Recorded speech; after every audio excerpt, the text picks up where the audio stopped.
globalists, guys, these are people who believe in the globe now.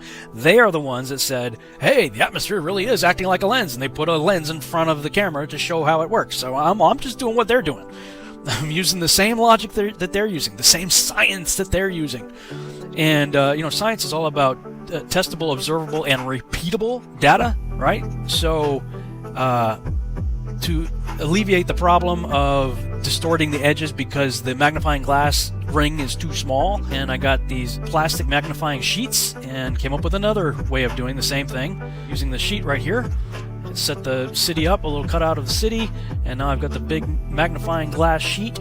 Bring the camera right up to the lens. See, that's the normal view of the city. Now let's back up again. The science is the same of that of a lens. Here's a simple example. So if you're looking at Chicago here, the atmosphere really is acting like a lens. yes. Atmosphere really is acting like a lens, and this is how much of the city is missing due to the lensing effect, the magnification of the atmosphere. You're missing, a good portion of the city just by pulling my iPhone back on a 3-foot long desk. That's how much I lost of the city. And as with any scientific experiment, you always try to improve upon what you did before. So I got some foam core, made a little housing for the magnifying sheet, and pasted the city on the back there, and I made it as 2 separate pieces so that I could flex it as necessary, because I think that there are different types of atmospheric conditions that would allow for more magnification versus less magnification. Just go out into a field, something like this nice flat field out by my apartment complex, lower your iPhone to the ground to simulate us, because we're really small on this massively large plane, right? Straight horizontal plane.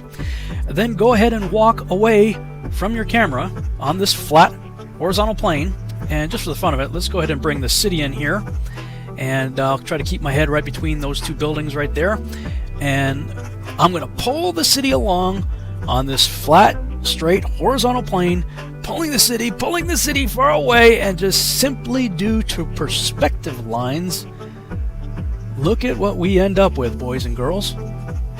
Amazing, isn't it? Now let's bring the water line in to simulate water instead of grass, and get rid of the background there with some sky.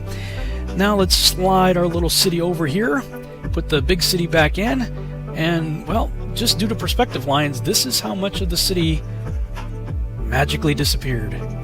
So based on what we've just seen here, apparently all you either need is atmospheric magnification, refraction, or perspective lines. Either one or all 3 can easily account for the obscuring of the lower parts of cities, and ships for that matter, with no need of curvature whatsoever. But just as sort of a bonus round, if perspective works for ships and for cities, I guess it would work the same for the sun too. So maybe this explains sunrise and sunset on the flat Earth. Works the same way. Perspective. Pretending my face is the sun. There you go. It's not rocket science. You don't get to pick the anomalies that seem to agree with your views and ignore the common observations that don't, and still call yourself an honest investigator. That is intellectually dishonest.